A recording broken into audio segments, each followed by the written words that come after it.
প্রিয় ভাইয়েরা, আমি আপনাদের সম্মুখে পবিত্র কোরআন মাজিদ থেকে সূরাতুল বাকারার 183 নম্বর আয়াত তেলাওয়াত করেছি। রমাদানে এই আয়াতে কারিমা আমরা খুব বেশি শুনে থাকি। রমাদান মাস বারাকাত, নাজাত, রহমত, মাগফিরাত সহ অসংখ্য নিয়ামত নিয়ে আমাদের সামনে উপস্থিত। আর সে আজিম থেকে রহমতের অবারিত ফুলগু ধারা বর্ষিত হচ্ছে দুনিয়াবাসীর প্রতি। বৃষ্টি যেমন মুষলধারে বর্ষিত হয়, রমাদানে আল্লাহর রহমত বর্ষিত হয় তার চেয়ে 100 গুণ, কোটি গুণ, লক্ষ গুণ বেশি। তবে এই রহমত থেকে বঞ্চিত হবে এমন মানুষের সংখ্যাও আছে অনেক। যেমন মুষলধারে বৃষ্টি হওয়ার পরেও যদি পাথরের উপরে বৃষ্টির পানি পড়ে, বৃষ্টি শেষ, পাথরের গায়ে এক ফোঁটা পানিও আর থাকে না। অথচ পাথরের তলায়, পাথরের পাশে যে কাদামাটি, ওই কাদা মাটিতে বৃষ্টির পানি জমে থাকে 2 ঘন্টা, 4 ঘন্টা, 6 ঘন্টা, 10 ঘন্টা, 1 দিন, 2 দিন। কিন্তু পাথরের উপরে বৃষ্টির পানি 1 ফোঁটাও জমে নাই। দোষটা কি বৃষ্টির না পাথরের? কারণ পাথর বৃষ্টির পানি গ্রহণ করার মতো তার ক্ষমতা নাই। আর জমিন বৃষ্টির পানি ধারণ করেছে, কারণ জমিনের মাঝে সেই গ্রহণযোগ্যতা, ক্ষমতা আছে। রমাদান এসেছে, এই রমাদানের প্রতিটি রাতে আল্লাহ তাআলা তার অসংখ্য বান্দার নাম জাহান্নামের তালিকায় ছিল। ওই জাহান্নামীদের তালিকা থেকে আল্লাহ ক্রস চিহ্ন দিয়ে জান্নাতের তালিকায় ঢুকিয়ে দেন প্রতি রাতেই। জাহান্নাম থেকে নাজাত পাওয়ার জন্য শেষ দশক পর্যন্ত অপেক্ষা করার কোনো প্রয়োজন নাই। বাংলাদেশে রমাদানকে 3 ভাগে ভাগ করার যে হাদিসটি বহুল প্রচলিত, ওই হাদিসটি হলো জয়ীফ, দুর্বল। অনেকগুলো সহিহ হাদিসের বিপরীত। প্রথম ভাগ রহমত 10 দিন, দ্বিতীয় ভাগ মাগফিরাত 10 দিন, তৃতীয় ভাগ ইতকুম মিনান নার, নাজাতের 10 দিন। এমন একটি হাদিস আমাদের সাথে পরিচিত আছে। তাহলে বোঝা গেল নাজাত পাওয়ার জন্য শেষ দশক পর্যন্ত অপেক্ষা করা লাগবে। শেষ দশক হলো নাজাত। অথচ সহিহ হাদিস হলো তার উল্টা। ওয়ালিল্লাহি উতাকাউ মিনান নার ওয়া যালিকা কুল্লা লাইলা। প্রিয় নবী সাল্লাল্লাহু আলাইহি ওয়াসাল্লাম বলেন, রমাদানের প্রতি রাতে আল্লাহ অসংখ্য গুনাহগার বান্দাকে জাহান্নাম থেকে নাজাত দেয়। ওয়া যালিকা কুল্লা লাইলা, প্রতি রাতে। তাহলে 30 দিনে নাজাত। প্রথম দশক রহমত। এখন যেই লোকটা প্রথম দশক অসুস্থ ছিল, দ্বিতীয় দশক থেকে রোজা রাখা শুরু করলো, এ বেটার কপালে এই বছর আর রহমত। অথবা কোনো হিন্দু যদি রমাদানের 11তম তারিখে ঈমান আনে, রোজা রাখা শুরু করে, তাহলে এর কপালও রহমত। অথচ মোটেও তা না।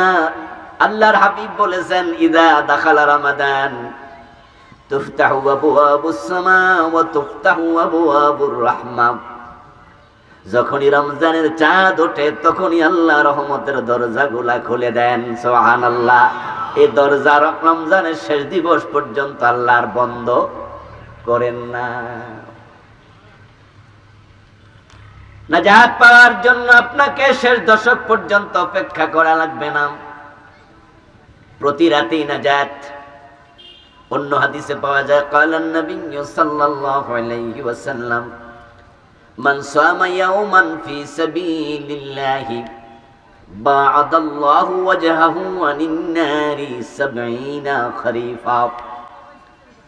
যে ব্যক্তি আল্লাহর সন্তুষ্টির জন্য রমাদানের একটা রোজা রাখলো, প্রথম রোজাও যদি রাখেন, আল্লাহ প্রথম দিনের পুরস্কার হিসাবে ওই রোজাওয়ালাকে জাহান্নাম থেকে 70 বছরের দূরত্বে নিয়ে যান।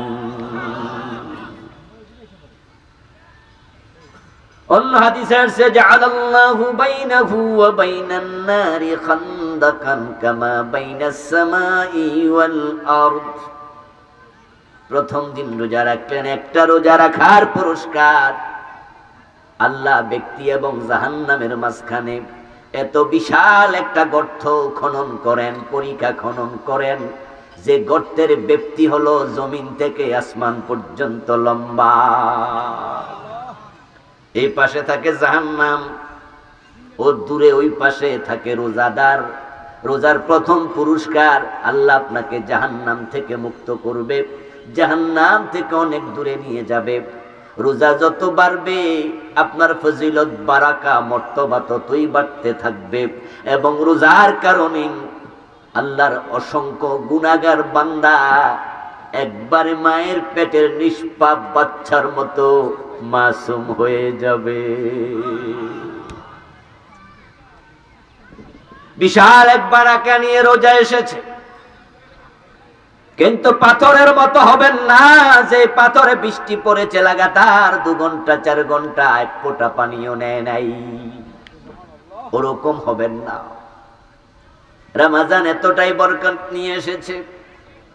قال النبي صلى الله عليه وسلم من صام رمضان إيمانا واحتسابا غفر له ما تقدم من ذنبه। আমার রাসূল বলতেছেন যে রমাদান মাসে ঈমান এবং ইহতিসাব দুটি শর্ত পূর্ণ করে রোজা রাখলো, সিয়াম সাধনা করলো, তার আমল নামায় যত গুনাহ ছিল সবগুলা গুনাহ রমাদানের কারণে ক্ষমা করে দেয়া হলো। এই রমাদান হচ্ছে ওয়াশিং মেশিনের মতো,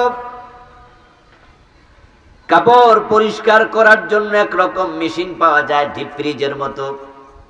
এর ভিতরে ময়লা কাপড় ঢুকাইয়া দেবেন, সুইচ টিপ দেবেন, অটোমেটিক পানি যাবে, ডিটারজেন্ট দেবেন, নিজে নিজে ওয়াশ হয়ে যাবে, আবার শুকায়া যাবে।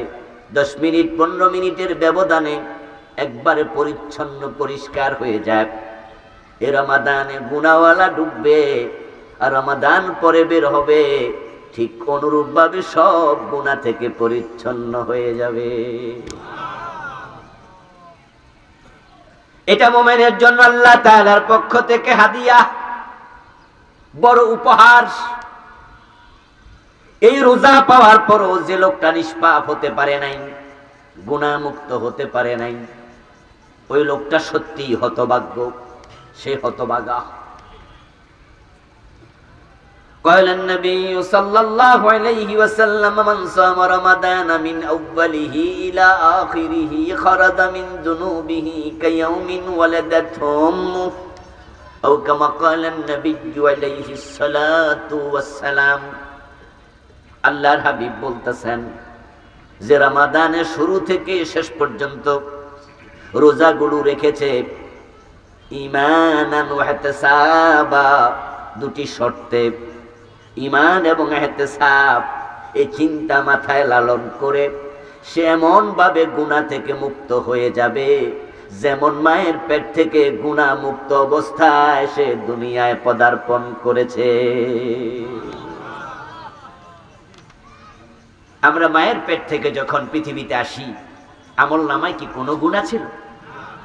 সগীরা, কবিরা, শিরক, বিদআত কিচ্ছু ছিল না। আমাদের কলব ছিল সাদা কাগজের মতোই দবদবে সাদা। রমাদান এতটাই বরকতপূর্ণ, এতটাই ফজিলতপূর্ণ এক মাস, যেই মাস আপনার জীবনের সবগুলা গুনাহ থেকে আপনাকে মুক্ত করে দেবে। এর মানে কি দাঁড়ালো? যে ব্যক্তি রমাদান থেকে বারাকা অর্জন করতে পেরেছে, যদি রমাদানে অথবা রমাদানের পরে মারা যায়, ওই লোকটা আল্লাহর জান্নাতি হবে, তাতে কোনো সন্দেহ নাই। কারণ যার আমলনামায় গুনাহ নাই, আল্লাহ তাকে জাহান্নামে দেবেন, এটা হতে পারে না। ওয়ালা ইউযলামুনা ফাতিলা ওয়ালা ইউযলামুনা নাকিরা। কোরআন মাজিদে বিভিন্ন অ্যাঙ্গেলে বিভিন্ন আঙ্গিকে আল্লাহ তাআলা বলেছেন, আমার সামনে মানুষ যখন আসবে, তাদের কাছে যে আমল থাকবে তার আলোকে প্রতিদান পাবে, আমার কাছে তারা সুতা পরিমাণ, সামান্য পরিমাণ জুলমের শিকার হবে না। তো রোজার মাধ্যমে আপনার আমলনামার সবগুলা গুনাহ যদি আপনি মাপ নিতে পারেন, আর এই অবস্থায় মৃত্যু হয়, আপনাকে জাহান্নাম দেবেন, এ জুলুম আল্লাহ করবেন না। আমার বন্ধু, রোজার বারাকা নিতে হবে, নেয়ার জন্য প্রস্তুতি নেন। কিন্তু আল্লাহর হাবিবের হাদিস বলে, মানুষগুলো রোজা রাখবে বটে, কিন্তু তারা বারাকা থেকে বঞ্চিত হবে, এমন রোজাওয়ালার সংখ্যাই হবে সবচেয়ে বেশি। কাম মিন সাইমিন লাইসা লাহু মিন সিয়ামিহি ইল্লা আয-জামা। আল্লাহর হাবিব বলছেন, এমন অসংখ্য রোজাওয়ালা আছে যাদের রোজা শুধুমাত্র উপবাসে পরিণত হবে। এই রোজা মোটেও রোজাই না, কোনো ফজিলত সে পাবেই না, কিচ্ছু পাবে না। ওয়া কাম মিন কাইমিন লাইসা লাহু মিন কিয়ামিহি ইল্লা আস-সাহর। এমন অসংখ্য রাত্রি জাগরণকারী, ইবাদতকারী থাকবে, তাহাজ্জুদ পড়বে, কিয়ামুল লাইল পড়বে, তারাবি পড়বে, কোরআন তেলাওয়াত করবে, জিকির করবে রাত জেগে জেগে। আমার রাসূল বলেন, তার এই সব কিছু শুধু ঘুম নষ্ট ছাড়া আর কিছুই না। তারা কারা? যাদের রোজা রোজা না, উপবাস। রমাদানের ফজিলত নিয়ে সংক্ষেপে কিছু কথা যখন বলেছি, আমরা যারা রোজা রেখেছি আমাদের কাছে একটু আনন্দই লাগছে, মাশাআল্লাহ, এই রোজা এত ফজিলত। অথচ শুনুন, বেল পাকলে কাকের কি? বেল ফল যদি গাছে পেকে টকটক করতে থাকে, কাক যদি খুশি হইয়া ঠোকর মারে, বেল ফাটবে না ঠোঁট ফাটবে? বুঝেননি কথা? বেল তো চিনেন, ঠোকরাইয়া কাকে খেতে পারবে? তো বাড়িতে আইনা হাতুড়ি দিয়ে আমরা ভাঙতে পারি না, সাইরা ভাঙা লাগে। এই বেল যদি গাছে পেকে টকটক করে, কাক পাখি খুশি হওয়ার কিছু নাই, কারণ তার ঠোঁট দিয়ে বেল ভেঙ্গে খাওয়ার মতো যোগ্যতা, সক্ষমতা ঠোঁটের নাই। রমাদানের ফজিলত নিয়ে অনেক ওয়াজ হয়, আমিও ৫-৭ মিনিট বলেছি, বলতেই হবে। প্রিয় নবী ফজিলত শুনিয়েছেন, কিন্তু ফজিলত শুনে সুবহানাল্লাহ বলে আপনার কোনো লাভ নাই, যদি সেখান থেকে তাকওয়া, সেখান থেকে বারাকা, ফজিলত, আফদালিয়াত আপনি নিতে না পারেন। আল্লাহর হাবিব বলতেছেন, অসংখ্য রোজাওয়ালা, রোজাওয়ালা নয় শুধু উপবাসকারী, অসংখ্য তারাবিওয়ালা, তাহাজ্জুদ গুজার কিছুই না, শুধু রাত্রে ঘুম নষ্টকারী। ওই লোকগুলো হতভাগা, তারা কারা? রাসূল নিজে ব্যাখ্যা করছেন, মাল্লাম ইয়াদা কাওলাজ জুর ওয়াল আমালা বিহি ফালাইসা লিল্লাহি হাজাতুন ফি আন ইয়াদা তাআমাহু ওয়া শারাবাহু।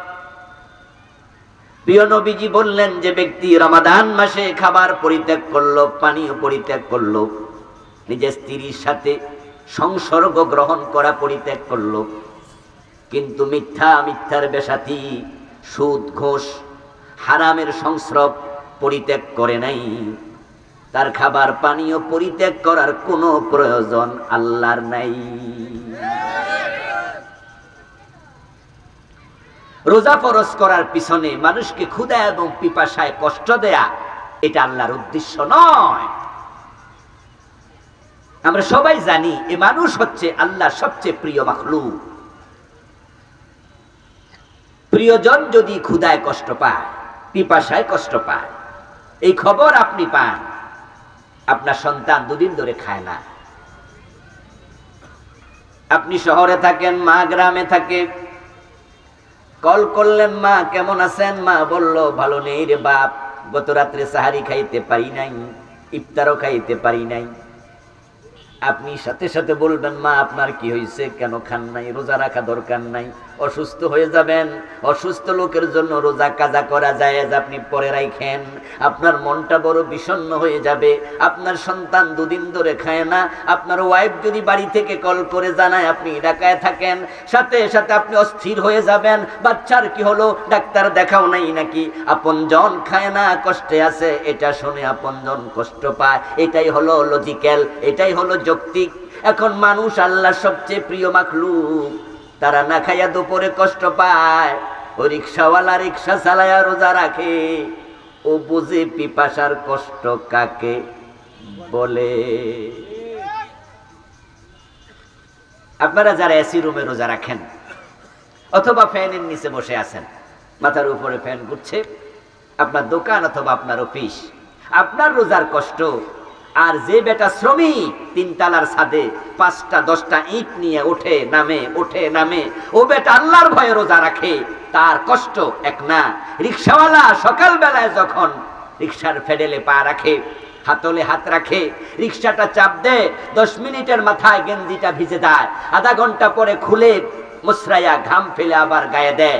দুপুর 12টা বাজে, সে বোঝে পিপাসার কষ্ট কাকে।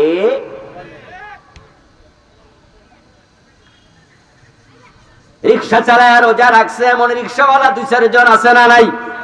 আমি ঢাকায় পেয়েছি, এই রমজানও পেয়েছি।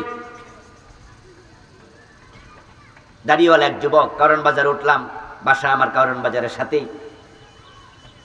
আমার বাসার সামনে রিক্সা থেকে নামার আগে জিজ্ঞাসা করলাম, এই যুবক ভাই রোজা আছেন নাকি? মুখে দাঁড়িয়ে আছে দেখে আমার একটু তার প্রতি একটু ধারণা তৈরি হলো রোজা রাখতে পারে। সে আমার দিকে তাকায় বলে, হ্যাঁ হুজুর আমি রোজা রাখি। শ্রমিকের কাজ করে, গ্রামে কামলার কাজ করে, ধান কাটে, রোয়া লাগায়, এমন লোক রোজা রাখে এমন 2-4 জন আছে না নাই? ওই তো ভোরবেলায় তার পেটে ক্ষুধা, তার বুকে পিপাসা, আরশের উপর থেকে আল্লাহ তাকায়া খুশি হবে, অথচ সে আল্লাহ সবচেয়ে প্রিয় মাখলুক। এটা যৌক্তিক নয়। কোরআন মাজিদের সবচেয়ে বড় মুফাসসির যারা আছেন তাদের মাঝে একজনের নাম আল্লামা কাজী নাসিরউদ্দিন বাইজাবি রাহিমাহুল্লাহ। উনার একটি উদ্ধৃতি এক্ষেত্রে প্রণিধানযোগ্য। খুব চমৎকার একটি বক্তৃতা তিনি দিয়েছেন সাওমের ব্যাপারে। বুখারীর সবচেয়ে বড় ব্যাখ্যা গ্রন্থ ফাতহুল বারী, লেখক ইবনে হাজার আসকালানী রাহিমাহুল্লাহ 14 নম্বর খণ্ডে উনার বক্তৃতাটা কোট করেছেন। রোজা আল্লাহ কেন ফরজ করলেন? দুনিয়ার মানুষ শোনো, আপনি ক্ষুধায় কষ্ট পাবেন, আপনার ক্ষুধার দিকে তাকায়া আল্লাহ তাআলা আপনার আমলনামায় সওয়াব লিখে দেবে। পিপাসায় কষ্ট পাবেন, আল্লাহ খুশি হইয়া সওয়াব লিখে দেবে। মোটেও এটা নয়, এজন্য রোজা আল্লাহ ফরজই করেন নাই। পৃথিবীর কিছু কিছু দেশ আছে যেখানে দিন হয় মাত্র 5 ঘন্টা 6 ঘন্টা। আবার পৃথিবীর এমন দেশও আছে যেখানে দিন হয় 22 ঘন্টা। এমন আছে না নাই? কথা বলেন না, আছে আছে, জানেন তো আপনারা? 22 ঘন্টা রোজা রাখছে। তাহলে যদি আল্লাহ ক্ষুধার দিকে তাকাইয়া পিপাসার দিকে তাকাইয়া সওয়াব দিত, তাহলে যারা 22 ঘন্টা রোজা রাখছে ওদের সওয়াব হইতো আমাদের চেয়ে অনেক গুণ বেশি। আর যাদের দেশে দিন ছোট, 6 ঘন্টা 5 ঘন্টা রোজা রাখে, ওদের সওয়াব হইতো অনেক কম। আমার দোস্ত, আপনি কতটুকু ক্ষুধার্ত হলেন, কতটুকু পিপাসিত হলেন, তার দিকে তাকাই আল্লাহ সওয়াব দেবেন না, রোজা কবুল করবেন না, বারাকাত দেবেন না, মাগফিরাত নাজাত রহমত কোনোটাই দেবেন না। কারণ রোজা ক্ষুধায় পিপাসায় কষ্ট দেওয়ার জন্য আল্লাহ ফরজই করেন নাই।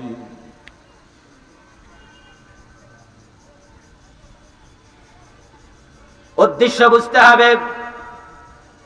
রোজার উদ্দেশ্য কি আল্লাহ তাআলা বলেছেন। নাসিরউদ্দিন বাইজাবির বক্তৃতার একটু পরে শোনাই। রোজার উদ্দেশ্য কি আল্লাহ তাআলা বলতেছেন, লাআল্লাকুম তাত্তাকুন, তোমাদের উপর রোজা ফরজ করেছি যেমন আগেকার উম্মতের উপরে ফরজ ছিল। উদ্দেশ্য শুধু একটা, যেন রোজার মাধ্যমে তোমরা মুত্ত মুত্তাকি হতে পারো। রোজার মাধ্যমে তোমরা বেশি ক্ষুধায় পড়তে পারো, বেশি পিপাসায় পড়তে পারো, আর আমি সওয়াব দিয়ে দেব, এটা নয়। আমি রোজা ফরজ করেছি যেন তোমরা মুত্তাকি হতে পারো। রোজার উদ্দেশ্য শুধু একটা, এটার নাম হলো তাকওয়া। এবার আপনাদের থেকে আমি আওয়াজ শুনবো, এই শব্দটা মুখস্থ করবেন, মুখে বলবেন, কলিজায় গেঁথে নেবেন। রোজার উদ্দেশ্য একটাই, তাকওয়া। আমার সাথে বলুন, রোজার উদ্দেশ্য কি? মেহেরবানি করে সবাই বলেন, রোজার উদ্দেশ্য কি? তাকওয়া। এছাড়া দ্বিতীয় কোনো উদ্দেশ্য নাই। যেই কোনো জিনিসের উদ্দেশ্য যখন ব্যাহত হয়, তখন ওই জিনিস হয় মূল্যহীন, ব্যর্থ, সেটা বাতিল। এ মোবাইল যিনি বানাইলেন, আমরা যারা কিনলাম, উদ্দেশ্য একটাই, তার বিহীন যোগাযোগ। এখন আমার এই মোবাইল লাখ টাকা দাম যদি হয়, আইফোন 2 লাখ 5 লাখ টাকা দিয়ে কিনলাম, কিন্তু কল করার পরে কল যায় না, আওয়াজ হয় না, কথা বলে না। মেকানিক দেখালাম, মেকানিক যদি বলো হুজুর এটার মেশিনটা ভালো নয়, এটা নষ্ট, এটা চলবে না, এখন এটা আমি হাতে নিয়ে হাঁটবো না ফেলে দেব, ডাস্টবিনে চলে যেতে বাধ্য, উদ্দেশ্য পূরণ করে নাই, এটা ডাস্টবিনের জিনিস, মূল্যায়ন আর নাই। যিনি ঘড়ি বানালেন, এই ঘড়ি আমরা কিনলাম, হাতে ব্যবহার করলাম, উদ্দেশ্য সময় দেবে, এটা দ্বিতীয় কোন উদ্দেশ্য আছে? এখন এটা যদি সময় না দেখায়, আমি মেকানিক দেখালাম, মেকানিক বলল হুজুর এটার মেশিনটা নষ্ট, চলবে না, এটা আমি হাতের মাঝে আর একদিনও রাখতে রাজি নই, ফেলে দেব। 5 কোটি টাকা দিয়ে মার্সিডিজ গাড়ি কিনলেন, স্টার্ট দিলেন, স্টার্ট নেয় না, মেকানিক ডাকলেন, মেকানিক বলল হুজুর ইঞ্জিন বসে গেছে, বিকল হয়ে গেছে। এবার আমি বলবো এটা কেজি দরে বিক্রি করে দাও, স্ক্র্যাপ, দাম নাই, শেষ। রোজার উদ্দেশ্য তাকওয়া। যে ব্যক্তি রোজা থেকে তাকওয়া শিখে নাই, তার রোজার দাম আল্লাহর কাছে 1 পয়সাও নেই। বাংলাদেশী অধিকাংশ মানুষ একই অবস্থানে আছে, যেটা এখন বললাম। অধিকাংশ এক জায়গায়, সেটা হলো তারা রোজা রেখেছে কিন্তু তাকওয়া বোঝে নাই। অধিকাংশের রোজা হলো এটা। জিজ্ঞাসা করে দেখবেন, রোজা কেন রাখো? বলে আমরা 14 গোষ্ঠী রোজা রাখে, মা বাপ ছোট থাকতে শিখাইছে রোজা রাখি। আপনি কেন রাখেন? রোজা ফরজ তাই রাখি। আপনি কেন রাখেন? আরে মানুষে কি কইব রোজা না রাখলে? আরে আপনি কেন রাখেন? বউ বড় মুত্তাকি কইয়া দিছে রোজার মাসে দিনের বেলায় ভাত রাঁধা নিষেধ, রান্নু না। রোজা না থাকলে ঠান্ডা ভাত খাইবা, বাইবা দেখো করবা কি? ঠান্ডা ভাত না খাইয়া রোজা রাখাই বালা, তাই রাইখা দিছি। এমন 2-4 জন আছেনি? এক একজন এক এক কারণে রোজা রাখে, অথচ রোজার উদ্দেশ্য শুধু একটা ছিল, সেটার নাম কি? তাকওয়া। রোজাদার যদি বলতো আমি তাকওয়ার জন্য রোজা রাখছি, মুত্তাকি হওয়ার জন্য, তাহলে সে খুঁজতো তাকওয়া কি, সে হিসাব করতো মুত্তাকি কি হয়েছি, সে বুঝতো তাকওয়া কি আমার ভিতরে এসেছে। কিন্তু তাকওয়া যখন বোঝেনি, সকাল থেকে সন্ধ্যা পর্যন্ত রোজা রেখেছে, উপবাস ছিল, আর মনে মনে ভেবে নিয়েছে পেয়ে গেছি রোজার বারাকা, অথচ উপাস থাকার নাম রোজাই না। নাসিরউদ্দিন বাইজাবি বলছেন, লাইসাল মাকসুদু মিন শারঈয়্যাতিস সাওমি নাফসাল জু'i ওয়াল আতশ, বাল মা ইয়াতবাউহু মিন কাসরিশ শাহওয়াত ওয়া তাতবি'in নাফসিল আম্মারা লিন নাফসিল মুতমাইন্না, فإذا لم يحصل ذلك لا ينظر الله إليه نظر القبول। ওনার বক্তৃতার সারমর্ম কি? ক্ষুধা এবং পিপাসায় কষ্ট দেওয়ার জন্য শরীয়ত রোজা ফরজ করেনি, এটা রোজার উদ্দেশ্য নয়। বাল মা ইয়াতবাহু মিন কাসরি শাহওয়াত, বরং রোজার মাধ্যমে আল্লাহ চান মানুষ যেন তার শাহওয়াতকে কন্ট্রোল করতে শিখে। এর মানে কি? সামনে খাবার আছে, পেটে ক্ষুধা আছে, ঘরের দরজা বন্ধ করে খেয়ে নেন, দুনিয়ার কেউ টের পাবে না। তাই বলে রোজাওয়ালা ঘরের দরজা বন্ধ করে খায় না, কারণ সে জানে কেউ না দেখুক, একজনে দেখেন, তিনি আল্লাহ।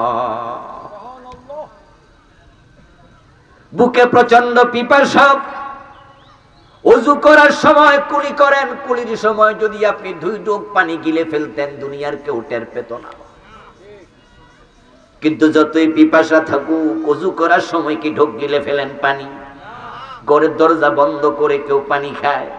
পুকুরে যারা ডুব দিয়া গোসল করে তারা কি ডুব দিয়া পানি খাইলে কেউ দেখতো? কিন্তু খায় কোন রোজাওয়ালা?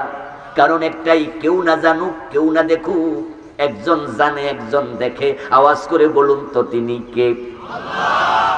এই যদি আল্লাহর ভয় হয়, আপনার নিজেকে কন্ট্রোল করতে শিখলেন। ক্ষুধা আছে, খাই না, আল্লাহ দেখে। পিপাসা আছে, পান করি না, আল্লাহ দেখে। এটাই হলো নফস কন্ট্রোল করা। নফস বলে খাও খাও, কিন্তু আল্লাহ কয় দিনের বেলায় খেও না। গরিব দিকে বারবার তাকায়। ও বুড়া দাদা নাতির জিজ্ঞাসা করে ইফতারের কয় মিনিট বাকি আছে? নাতি বলে দাদা খেয়ে নাও, অসুবিধা নাই। দাদা ধমক দেয়, কস কি তুই? সূর্য ডোবার আগে খাইতে আল্লাহ মানা করছে, কেন খাবো? তুই বুঝোস না? সর, আমার আল্লাহর কথা আমি মানি। এই যে নিজেকে কন্ট্রোল করলেন, আল্লাহ দেখে, তাই আপনি খান না, তাই আপনি পান করেন না। আমার আল্লাহ রোজার মাধ্যমে কলবের ভিতরে তাকওয়াটা ঢুকাইয়া দিতে চায়। কিন্তু বড় পরিতাপ, ওই রোজাওয়ালা গুলো আল্লাহ দেখে তাই খায় না, আল্লাহ দেখে তাই পানি পান করে না। কিন্তু ঘুষ খাওয়ার সময়, সুদ খাওয়ার সময়, মালে বেজাল দেওয়ার সময়, ওজন কম দেওয়ার সময় আল্লাহ যে দেখে, এটার অনেকের মনে থাকে না।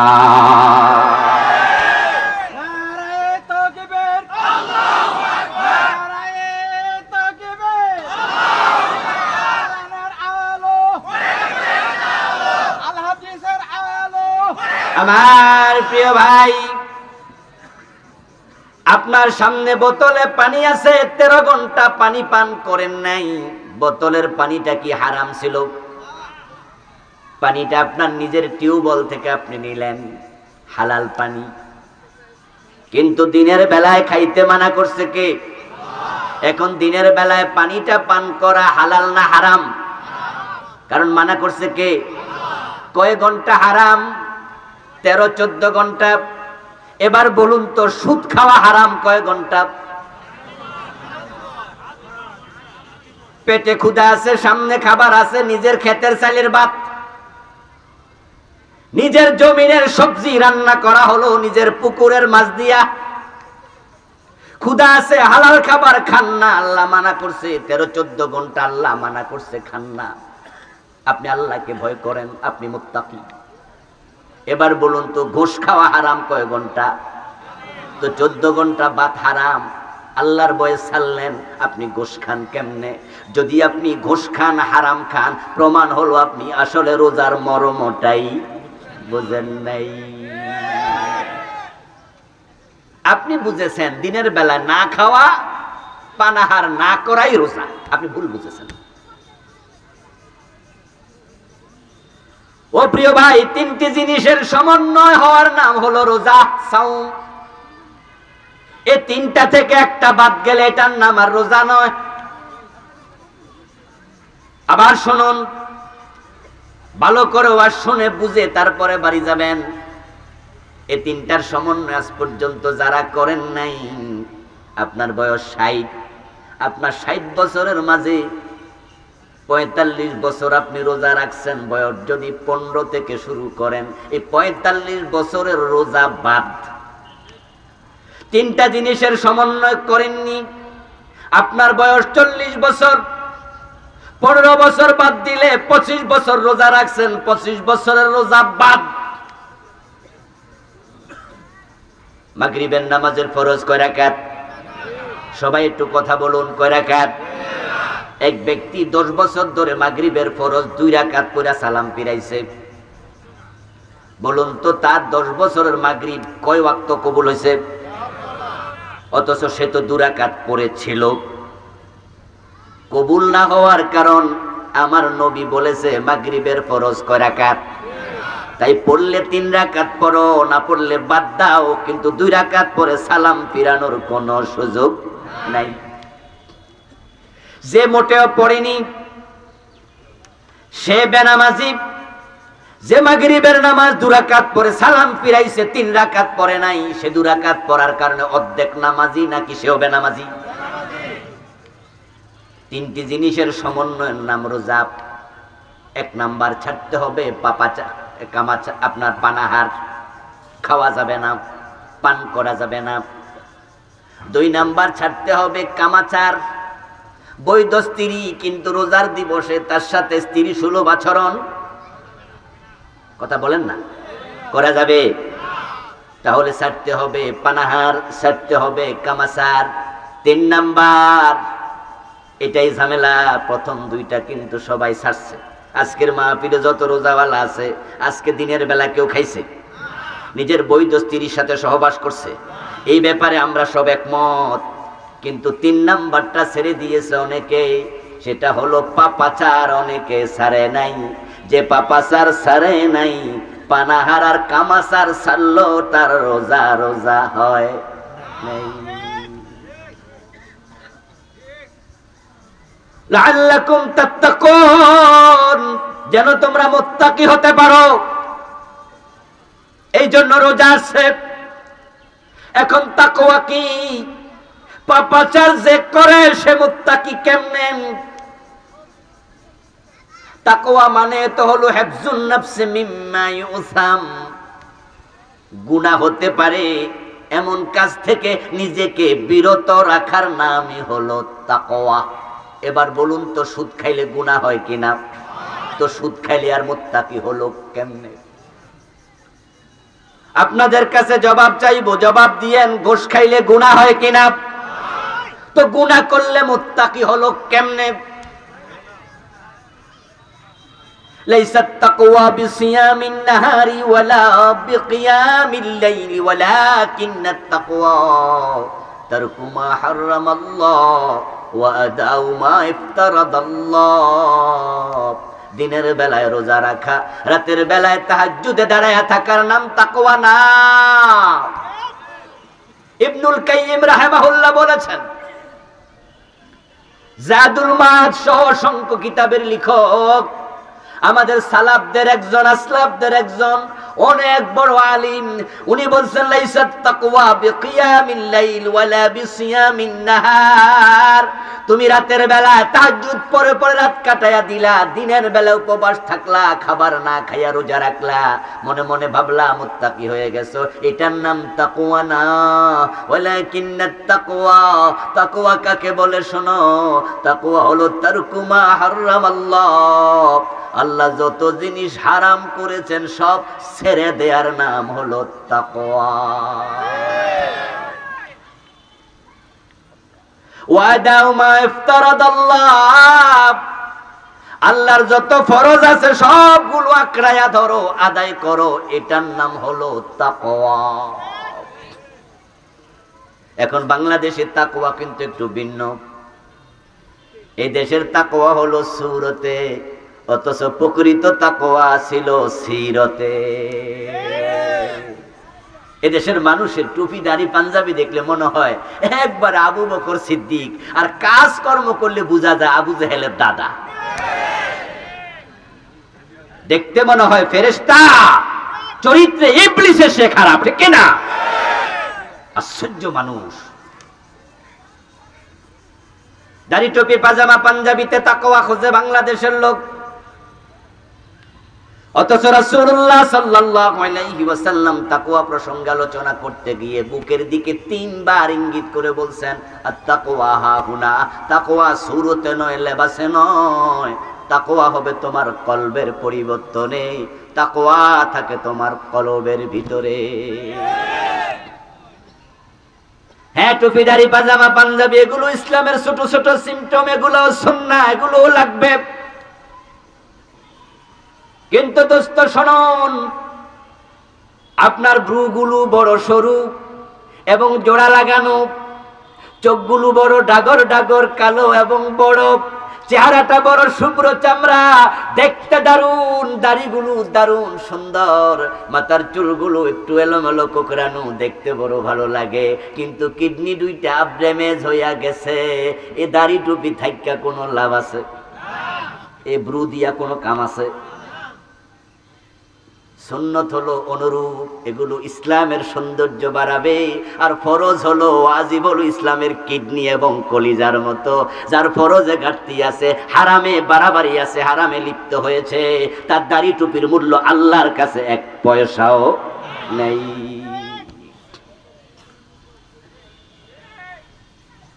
এই জন্য মানুষের আমল নেওয়ার আগে আল্লাহকে কলবের দিকে তাকায়। তাকওয়া কলবে থাকে, আল্লাহ কলবের দিকে তাকায়। ইখলাস কলবে থাকে, কলবের দিকে তাকায়।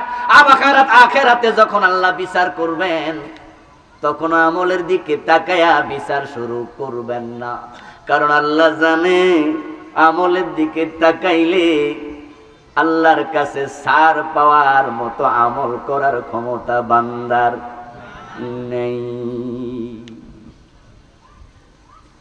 এজন্য প্রিয় নবীজি সাল্লাল্লাহু আলাইহি ওয়াসাল্লাম কোন একদিন সাহাবায়ে কেরাম রাদিয়াল্লাহু তাআলা আনহুর সম্মুখে আলোচনা করতে গিয়ে বললেন, লা ইউনজিয়া আদাম মিনকুম আমালুহু। সহিহ বুখারীর riwayat। ও আমার সাহাবারা, তোমরা আমল করো, তবে শোনো, তোমাদের কারো আমল তাকে জাহান্নাম থেকে নাজাত দেবে না। যেই পরিমাণ আমল করে নাজাত পাওয়া লাগে, ওই পরিমাণ আমল করার ক্ষমতা তোমাদের কারো নেই। আচ্ছা আমার ভাইয়েরা, আপনারা যারা আমার আলোচনা শুনছেন, নামাজে দাঁড়ানোর পরে 2 রাকাত নামাজ, মাত্র 2 রাকাত বলবো, বেশি না, 2 রাকাত নামাজে প্রথম থেকে সালাম ফিরানো পর্যন্ত মন 100% নামাজের ভিতরে ছিল, একবারও এদিক সেদিক দৌড় মারে নাই। এমন নামাজ আমরা কয়দিন পড়ছি? আমি অনেক সময় সিদ্ধান্ত নিয়েছি যে আজকের নামাজে মন যেন কোনো দিকে যাইতে নাই পারে। শুরুতে সিদ্ধান্ত নিয়েছি আজকের নামাজ সালাম ফিরানো পর্যন্ত পুরো আল্লাহর সামনে খাড়াই থাকবো। সুবহানাল্লাহ, কোন ফাঁকে যে গেছে গা, মনোপুজার গেছে গা, তো আবার আনছি ধরে। আমার বন্ধু, আল্লাহর সামনে দাঁড়ায়া যদি আপনার মন অন্য জায়গায় চলে যায়, মনের খবর আল্লাহ জানে কিনা? আল্লাহ যদি মাইন্ড করে যে আমার সামনে দাঁড়ায়া মন অন্য জায়গায় দিলি, তোর কাছে কি আমার সে অন্য কিছু দামি, তোর নামাজ নিলাম না, তাহলে কয় রাকাত নামাজ আজ পর্যন্ত কবুল হয়েছে হিসাব করেন? রেজাল্ট 0।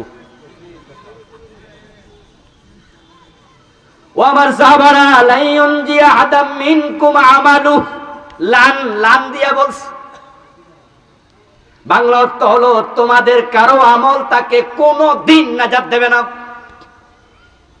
লা ইউনজিয়া, কখনো না। সাহাবায়ে কেরাম বুঝলেন আমাদের আমল কম, এজন্য রাসূল মনে হয় কথা বলেছে। তাই কোন একজন দাঁড়ায় গেলেন, কিলা ইয়া রাসূলুল্লাহি আওয়ালা আনত, ক্বালা লা ইল্লা আন ইয়াতাগাম্মাদানি আল্লাহু বিরহমাতিহি।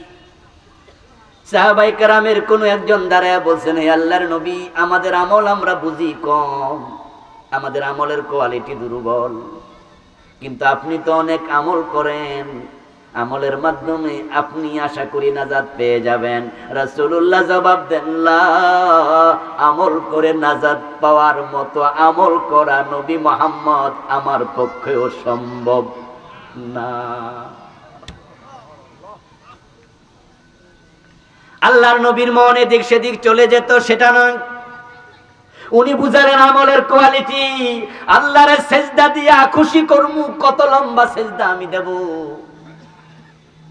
কারণ আল্লাহ যে মহান শান এবং আজমত ওয়ালা, ওই আজমতের আলোকে সেজদা দেওয়ার সক্ষমতা আমি নবী মুহাম্মদেরও নেই। ও প্রিয় ভাইরা, এবার রাসূল বলে, তবে হ্যাঁ আমি মুক্তি, ইয়াতাগাম্মাদানি আল্লাহু বিরহমাতিহি, আমি মুক্তি পাওয়ার কারণ হলো আমাকে আল্লাহ তাআলা রহমতের চাদর দিয়ে ঢেকে রেখেছেন। সুবহানাল্লাহ। তাহলে এখন এই হাদিস শুনে আমরা কি আমল করা ছেড়ে দেব নাকি? রাসূলুল্লাহ বুঝালেন আমল করো, তবে মনে রেখো, মুক্তি পাওয়ার জন্য আমলের চেয়ে আল্লাহর রহমতের প্রয়োজন অনেক বেশি। এই জন্য প্রিয় নবী বলছেন, ইন্নামা মান্নুকে সাহালাকা। আপনারা একটি হাদিস সব শুনে থাকেন মাহফিলগুলোতে, হাসরের দিন আল্লাহর নবীরা পর্যন্ত ইয়া নাফসি করবে, এমন হাদিস কি শোনেন নাই? কারণ শুধু এটা, কারণ নবীরা জানেন আল্লাহ যদি কারোর উপর রহমতের নজরে না তাকায়, বরং তাকে বলে হিসাব দে, তাহলে তার উপায় নেই। এই জন্য হাসরের ময়দানে আল্লাহ আগে কলবের দিকে তাকাবেন। আমলের দিকে তাকাইলে কেউ নাজাত পাবে না। দুনিয়া তো আল্লাহ কলবের দিকে তাকাবেন। এবার বলুন তো, রোজা যে তাকওয়া দেয়, তাকওয়া কোথায় থাকে? মাশাআল্লাহ, বলুন আবার কোথায়? তাকওয়াটা কলবে ঢুকান। না খাইয়া আছেন, পান করেন নাই, লম্বা রোজা রেখেছেন, কলবে তাকওয়া ঢুকে নাই, এই উপাসের দাম এক পয়সাও নাই। বউয়ের সাথে ঝগড়া কইরা একদিন উপাস ছিল, 2 দিন উপাস ছিল, রাগ কইরা ভাতই খায় না, এমন হাজবেন্ডও 2-4 জন আসেনি। সওয়াব হইছে কতটুকু? তো খায় নাই, না খেয়ে থাকার নাম রোজা নয়। আমার প্রিয় ভাইয়েরা, তাকওয়া কলবে আসলো কিনা সেটা ইম্পর্টেন্ট। قال النبي صلى الله عليه وسلم إن الله لا ينظر إلى صوركم وأموالكم ولكن ينظر إلى قلوبكم وأعمالكم। আল্লাহ তোমার সুরতের দিকে তাকাবে না, পাগড়ি কত লম্বা, টুপি কত সুন্দর, দাড়িটা কত প্রলম্বিত, তোমার গায়ের জামা কত সফেদ কালারের, তোমার কত লাখ কোটি টাকা দিয়া মসজিদ বানাইছো, কত কোটি টাকা দান করছো, যাকাত দিছো, কত লুঙ্গি কত শাড়ি বিলাইছো, আল্লাহ এগুলো দেখবে না। আল্লাহ প্রথমে দেখবেন তোমার কলবের খবর কি। ওয়ালাকিন ইয়ানজুরু ইলা কুলুবিকুম, তিনি তাকাবেন কলবের দিকে, ওয়া আমালিকুম, কলবের দিকে তাকানোর পরে এবার তাকাবেন তোমার আমলের দিকে। তাহলে দুনিয়াতে আমল কবুল করার আগে কোথার দিকে তাকাবেন? কলবের দিকে। এবার আখিরাতে যান। হাসরের ময়দানে আল্লাহর সামনে মানুষ যখন হাজির হবে, রাসূলুল্লাহ সাল্লাল্লাহু আলাইহি ওয়াসাল্লাম বলেন, আল্লাহর কিছু বান্দার হিসাব আল্লাহ প্রকাশ্যে নেবেন না। কোটি কোটি মানুষ হাসরের মাঠে আছে, আল্লাহ হিসাব নিচ্ছেন, সবার হিসাব দেওয়া সব। কিন্তু প্রিয় নবীজি বলছেন, কিছু মানুষ আছে যাদেরকে আল্লাহ সামনে আসার পরে তার রহমতের চাদর দিয়া ঢেকে গোপনে হিসাব নেবে।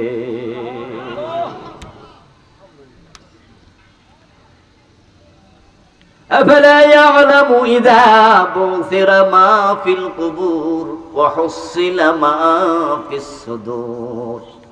কবর যখন খুলে দেয়া হবে, মানুষ যখন আল্লাহর সামনে যাবে, وحصل ما في الصدور, হিসাব শুরু করার আগে তোমার কলবে কি আছে, বুকের মাঝে কি আছে, আল্লাহ সেটা আগে দেখে নেবে। يوم لا ينفع مال ولا بنون إلا من أتى الله بقلب سليم। দুনিয়ায় কে কত কোটি টাকার মালিক ছিল, কে কত বড় ক্ষমতাওয়ালা ছিল, কতজন সন্তানের বাবা ছিল, আল্লাহ বলে এগুলোর দিকে তাকাবো না, এগুলো কোনো কাজে আসবে না। তবে যার কলবটা ছিল সালিম, একটা ভালো কলবওয়ালা, সেদিন সে আমার কাছে নাজাত পেয়ে যাবে। কলব লাগবে, ভালো কলব। এখন যে কলবে পাপাচার আছে সে কলব ভালো নয়, যে কলবে হিংসা আছে সে কলব ভালো নয়, যে কলবে বিদ্বেষ আছে সে কলব ভালো না, ঠিক কিনা? মুক্তি পাওয়ার জন্য ভালো কলব দরকার। ওই কলবে তাকওয়া থাকবে। এখন আমাদের দেশে এমন অসংখ্য মানুষ আছে যাদের কলব পাপে ভর্তি, যাদের কলব হিংসায় ভর্তি, মুসলমানের প্রতি বিদ্বেষ রাখে, এমন মুসলমান আছে না নাই? শুধু মুসলমান না, এমন আলেম ওলামারও অভাব নেই। সাবধান মুসলমান, সাবধান। আপনার যত বিদ্বেষ হবে সব হবে কাফেরের সাথে, কিন্তু কোন মুসলমানের সাথে বিদ্বেষ রাখার কোন অনুমতি আল্লাহর বিধানে নাই। এই যে শবে বরাত গেল, শাবান মাসের 15 তারিখ, 14তম রাতে, দিবাগত রাতে 15 তারিখে না?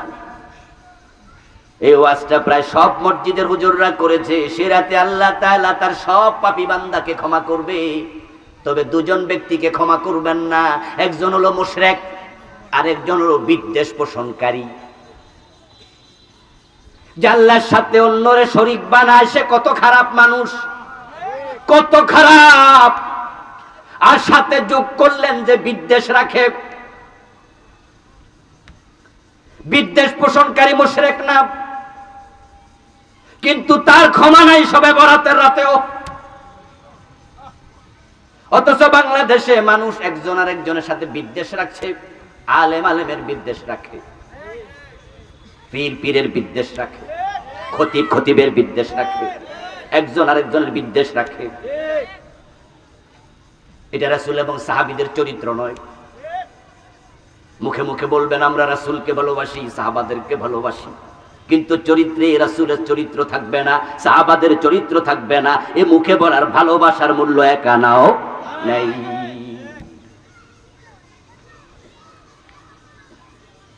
8 রাকাত তারাবি হবে না, 20 রাকাত তারাবি হবে।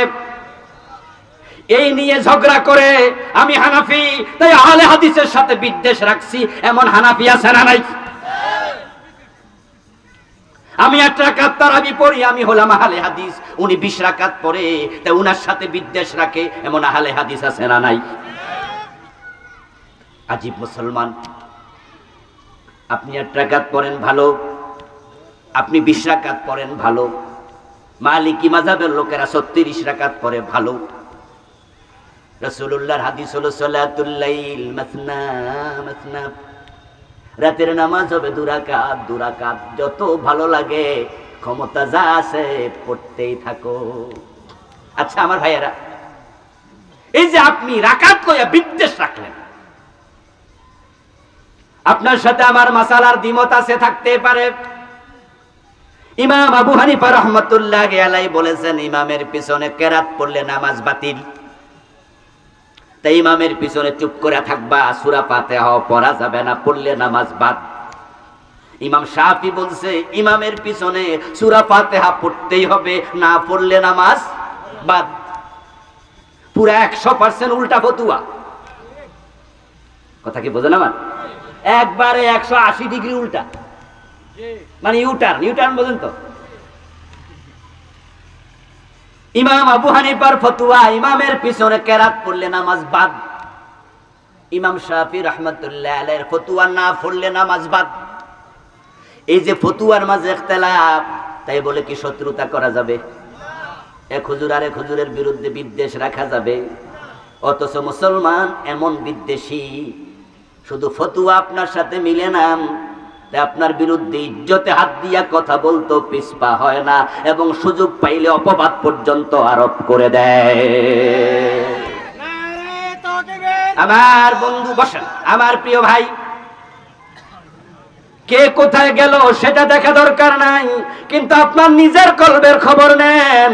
কারণ আপনার বিচারটা আরেকজনের কলবের দিকে তাকায়া করবে না, আপনার কলবের দিকে তাকায়া আল্লাহ আপনার বিচার করবেন। তাই আখিরাতে নাজাত পেতে হলে কলবটা পরিচ্ছন্ন করা দরকার আছে না নাই? ও দোস্ত, হাদিসে আছে পড়ো, নামাজ রাতের বেলায় পড়ো। আমরা হানাফি মাযহাবের লোক, আমরা 20 রাকাত তারাবি পড়ে অভ্যস্ত। 20 রাকাত তারাবি পড়লাম মসজিদে, তারপরে বিতির হয়ে গেল, তারপর ঘরে ফিরে আসলাম। আসার পরে আমার ঘুমে ধরে না, হতে পারে না? আমি তাহাজ্জুদের আবার নামাজের বিছনায় দাঁড়ালাম, দাঁড়ায়া তাকায়া দেখি রাতের বাজে 10:30 11টা। আপনারা জবাব দিয়ে, রাতের 10:30 11টা কি তাহাজ্জুদের টাইম হয়েছে? আচ্ছা, এখন আমার ঘুমে ধরে না, আমি যদি না যাই নামাজে দাঁড়াই আরো 4 রাকাত নামাজ পড়ি, এটা কি না জায়েজ? কি হুজুর? তাহলে 20 রাকাত না পড়ে আইলাম, তো এখন যদি 4 রাকাত পড়ি তাহলে কয় রাকাত হয়ে যাব? তা আমি যে কইছি 20, তো 20 কই? এই যে 24 হয়ে গেল।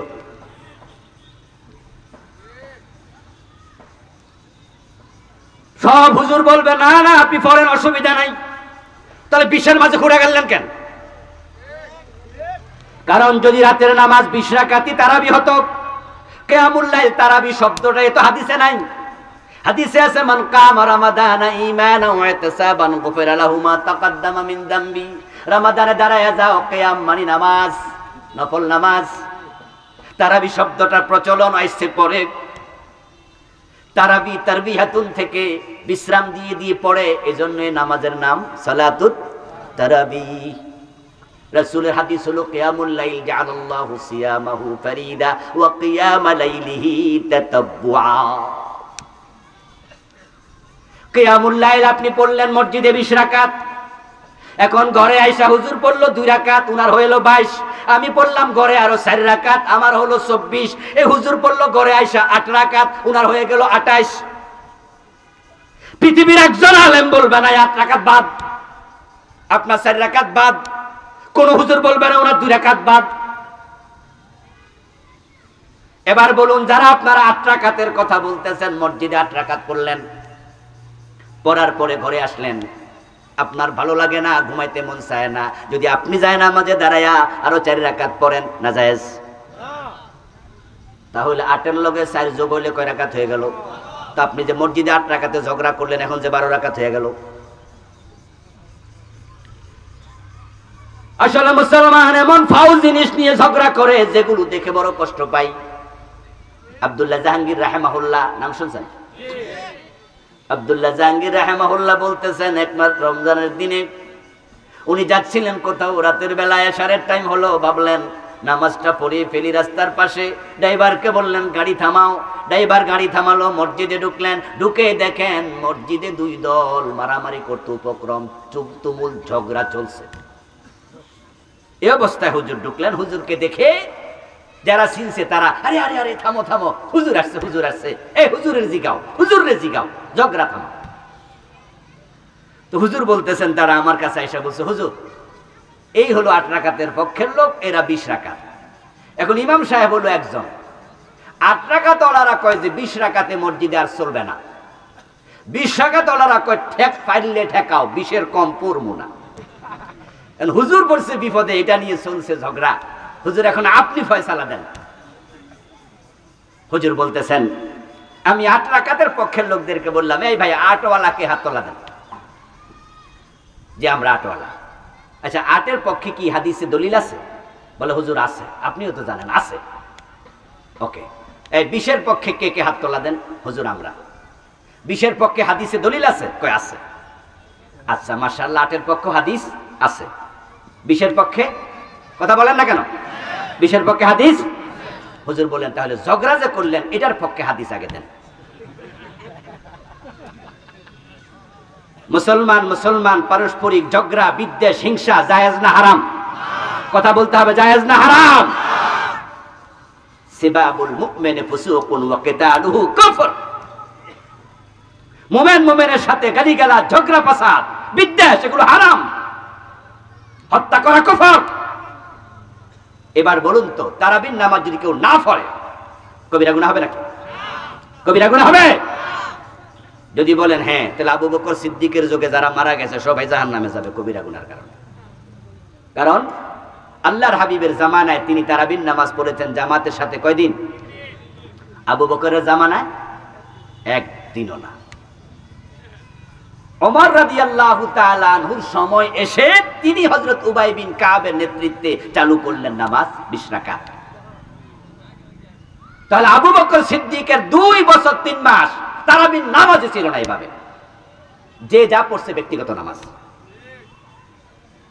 তাহলে তারাবির নামাজ যদি কেউ না পড়ে সে সওয়াব থেকে বঞ্চিত হবে, অনেক বড় সওয়াব থেকে বঞ্চিত হলো। এজন্য আমরা পড়ি, পড়বো, পড়তে হবে। আমরা এটাকে সওয়াবের কাজ মনে করি, কিন্তু ফরজ মনে করি, ওয়াজিব মনে করি।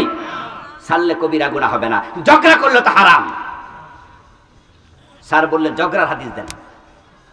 2 দল বলতেছে হুজুর ঝগড়ার কি আর হাদিস আছে? কথা হলে আপনারা মুসলমান মুসলমান, এই যে চরিত্রহীনতা, একজন একজন ইজ্জতে হাত দিয়ে কথা বলা, এটা পাইলেন কথা।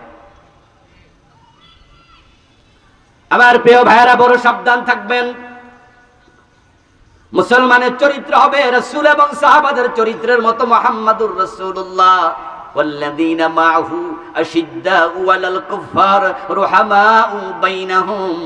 আল্লাহ কোরআন মাজিদের মাঝে বলতেছেন, মুহাম্মাদুর রাসূলুল্লাহ সাল্লাল্লাহু আলাইহি ওয়াসাল্লাম এবং তার সাহাবারা তারা ছিলেন কাফেরের প্রতি বড় কঠোর, আর মুসলমানের প্রতি বড় রহমদিল।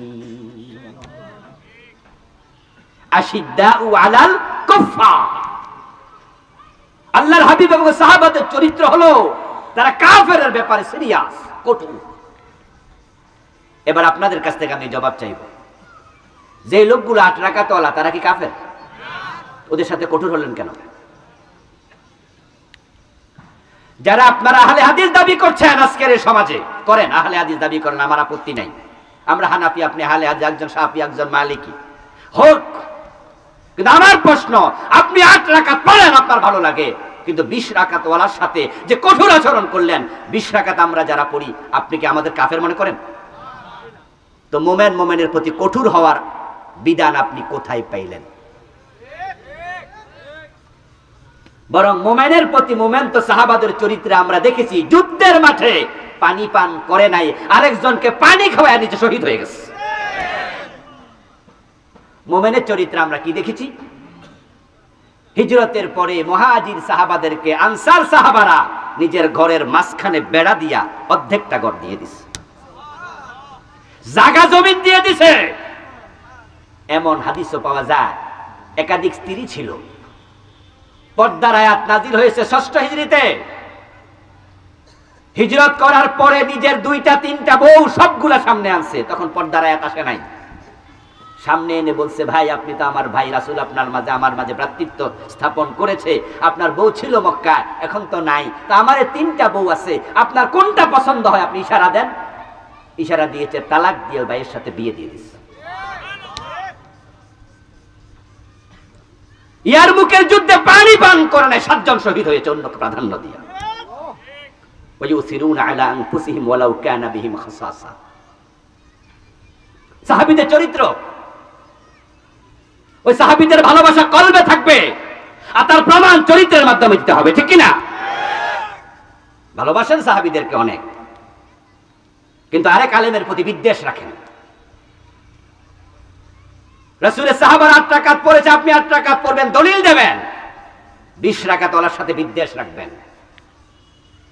রাসূলের সাহাবারা 8 রাকাতের বেশি পড়ে নাই, সাহাবীর আমল রাসূলের আমল, দলিল দেবেন, কিন্তু 20 রাকাত ওয়ালার প্রতি বিদ্বেষ রাখবেন। সাহাবীদের ভালোবাসা মুখে বললেন, বাস্তবে না। আমার প্রিয় ভাই, ইসলামের ক্যাটাগরি আছে, ক্রাইটেরিয়া আছে, বিধান আছে, ফর্মুলা বুঝতে হবে। রাসূলুল্লাহ সাল্লাল্লাহু আলাইহি ওয়াসাল্লাম বলে গেছেন, মান আহাব্বা সুন্নতি ফাকাদ আহাব্বানি ওয়া মান আহাব্বানি কানা মাই ফিল জান্নাহ।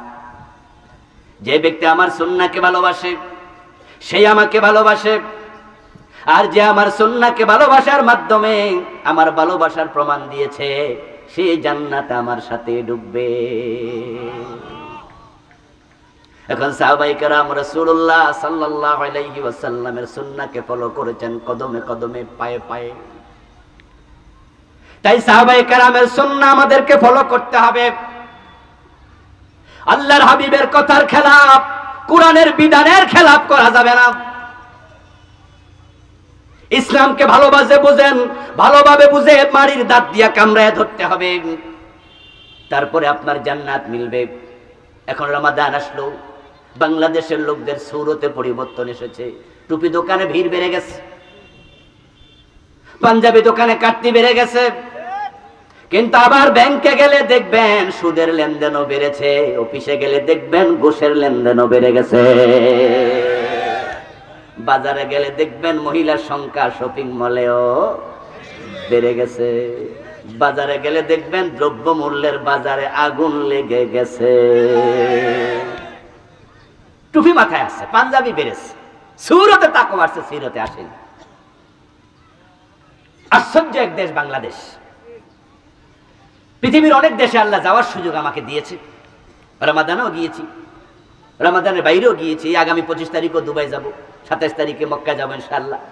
রমাদানে সফর করার সুবাদে দেখেছি পৃথিবীর দেশে, মুসলিম দেশগুলোতে বিশেষ করে রমাদানে মানুষ একজন আরেকজনকে খাওয়ানোর জন্য ইফতার, সাহারি, হাদিয়া পাগল হয়ে যায়। মক্কায় এমন ঘটনা ঘটেছে, এক লোক আমাকে প্রশ্ন করলো, হুজুর কিছুক্ষণ আগে এক ভদ্রলোক, আমি নামাজ পড়ে বসে আছি, আমার কোলের মাঝে 500 টাকার একটা রিয়াল 500 টাকার নোট কোলের মাঝে রাইখা উঠে চলে গেছে।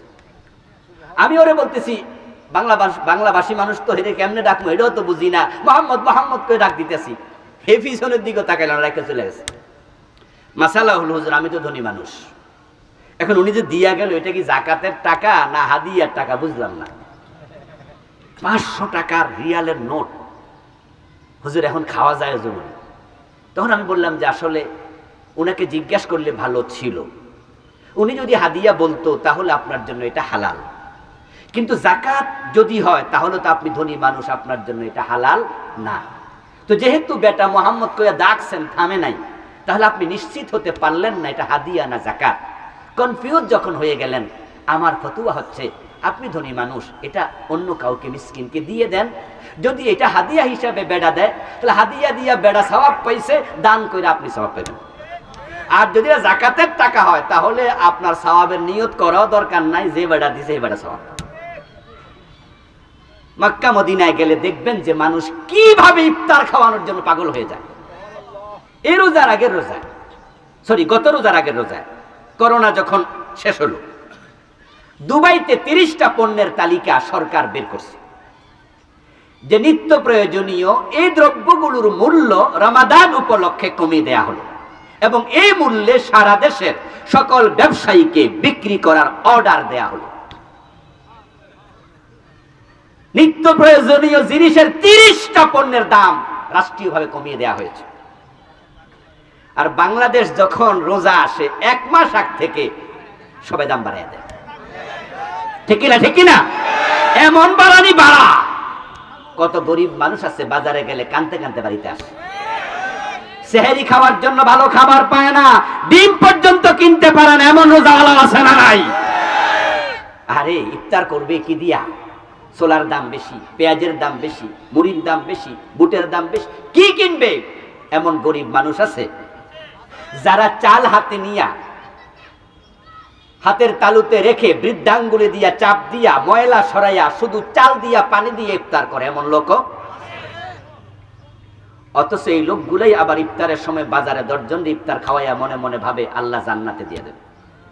ওরাই আবার ইসলামপুর যাইয়া শাড়ি ট্রাক ভরে কিনা এলাকায় পাঠায় গরিবদেরকে দাও।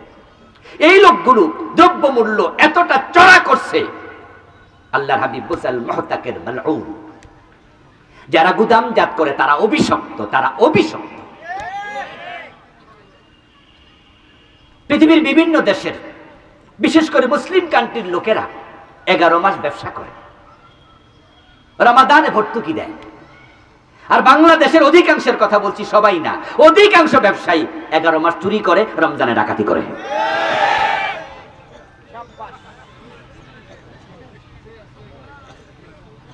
বেঠিক বলছি না ঠিক বলেছি?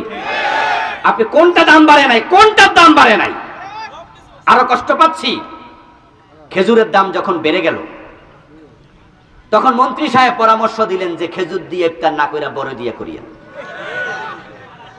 আমরা কোথায় যাচ্ছি, কোন দিকে যাচ্ছি? বরং আমার প্রয়োজন ছিল আমার মন্ত্রী কথা বলবে, এই ব্যবসায়ী দাম কমাতে হবে, শুল্ক প্রত্যাহার করা হলো, দাম যদি না কমাও ব্যবসার লাইসেন্স বাতিল করা হবে, ঠিক কিনা? লাইসেন্স 2-4টা বাতিল করে দেন, 2-4টা বাতিল করলে তার মতো সোজা হয়ে যাবে। খেলার নাম বাবাজি।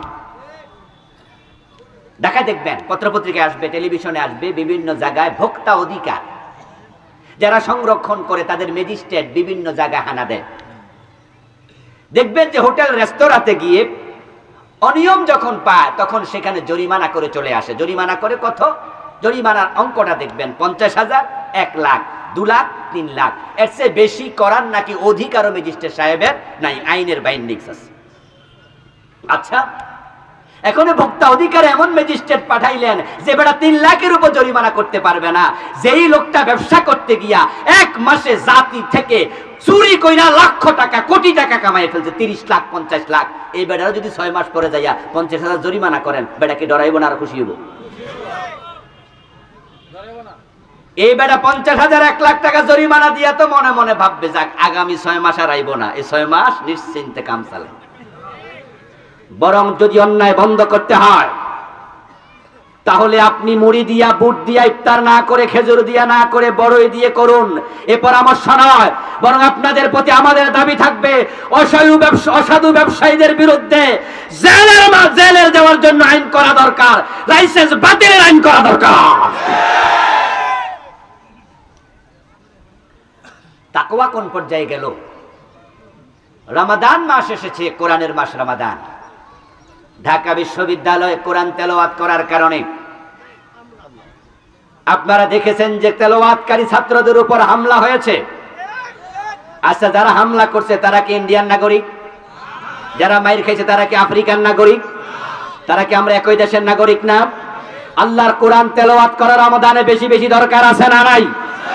কোরআন তেলাওয়াতকারীদের উপর যারা হামলা করেছে, আমরা দলমত এখানে চিহ্নিত করতে চাই না। কোরআন সবাই ভালোবাসি, দল ভুলে গিয়া হামলাকারীদেরকে চিহ্নিত করে আইনের আওতায় আনার দাবি তোলা দরকার।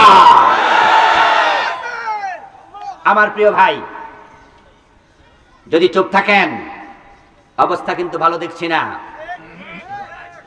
এটা গাজা এবং ইন্ডিয়ার গুজরাটে পরিণত হতে বেশি দিন আর বাকি নাই।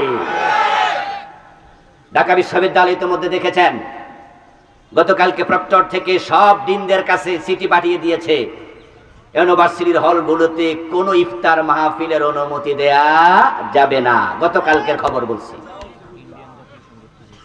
আচ্ছা আমার ভাইয়েরা, ইফতার করা, ইফতারের অনুষ্ঠান করা, এটা কি রাজনীতি? এর সাথে রাজনীতির কোনো সম্পর্ক আছে?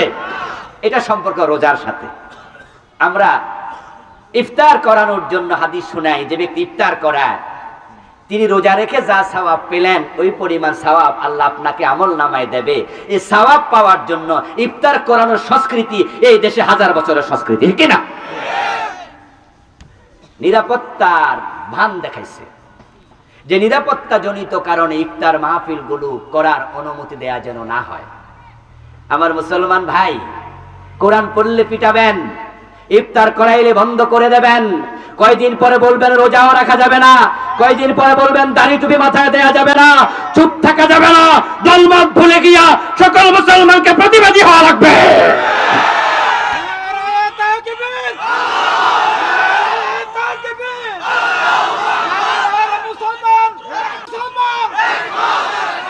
আমার মুসলমান ভাইয়েরা, এই যে কথাগুলো বলছি কেন বলছি? বাড়িওয়ালা যদি ঘুমিয়ে থাকে, চোর এসে উকি দিয়ে জানালা দিয়ে দেখে নাক ডেকে ঘুমাচ্ছে, শীত কেটে দরজা ভেঙ্গে দরজার শীতকানি খুলে চোর ভিতরে ঢোকার সম্ভাবনা সমূহ, কারণ সে বুঝেছে বাড়িওয়ালা ঘুমাচ্ছে। আর বাড়িওয়ালা যদি সজাগ থাকে, চোর উকি দিয়ে পালিয়ে যাবে। তারা একটা দুইটা বিধানের উপর আঙ্গুল তোলে আমাদের টেস্ট করছে, আমরা কি ঘুমিয়ে আছি না সজাগ আছি।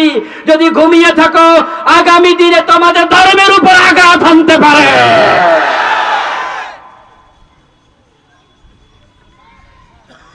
তাকওয়ার মান যদি বেড়ে যায়, অন্যায় দেখে চুপ থাকার কোনো সুযোগ নাই, এবং দ্বীনের ব্যাপারে রাজনীতির প্রসঙ্গ তোলার অনুমতি নাই।